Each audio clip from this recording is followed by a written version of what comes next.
بسم اللہ الرحمن الرحیم۔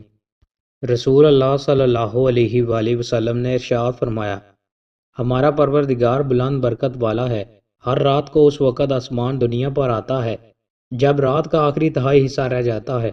وہ کہتا ہے کوئی مجھ سے دعا کرنے والا ہے کہ میں اس کی دعا قبول کروں، کوئی مجھ سے مانگنے والا ہے کہ میں اسے دوں، کوئی مجھ سے بخشش طلب کرنے والا ہے کہ میں اس کو بخش دوں۔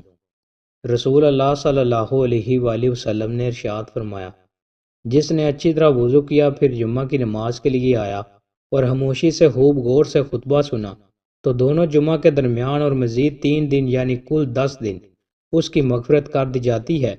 اور جس نے خطبہ کے دوران کنکری کو بھی چھوا تو اس نے لغو یعنی بیکار اور باطل کام کیا۔ رسول اللہ صلی اللہ علیہ وآلہ وسلم نے ارشاد فرمایا، رحم رحمان سے ملی ہوئی ایک شاخ ہے۔ اللہ تعالیٰ نے فرمایا، جو کوئی تجھے ملائے گا میں اس کو ملاؤں گا اور جو کوئی تجھے توڑے گا میں اس سے اپنا تعلق توڑ لوں گا۔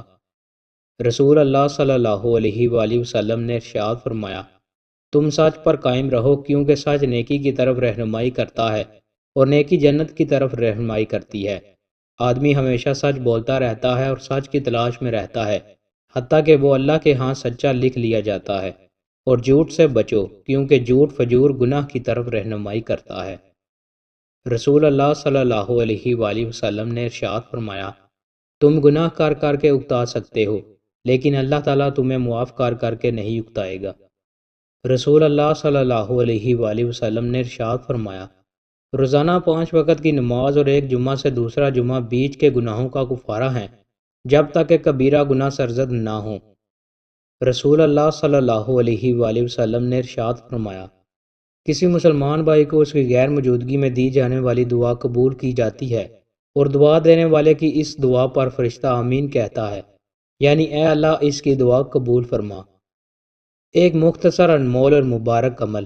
رسول اللہ صلی اللہ علیہ وآلہ وسلم نے ارشاد فرمایا، قیامت کے دن جتنے لوگ بھی اللہ تعالیٰ کے دربار میں ذکر و اذکار کے اعمال لے کر حاضر ہوں گے ان میں سب سے زیادہ قیمتی عمل اس آدمی کا ہوگا جو صبح اور شام کو 100 بار اس دعا کو پڑھنے کا اہتمام کرے، سبحان اللہ و بحمدہ۔ دوستوں، مزید اچھی ویڈیوز کے لیے ہمارے چینل کو سبسکرائب لازمی کریں۔ بہت شکریہ۔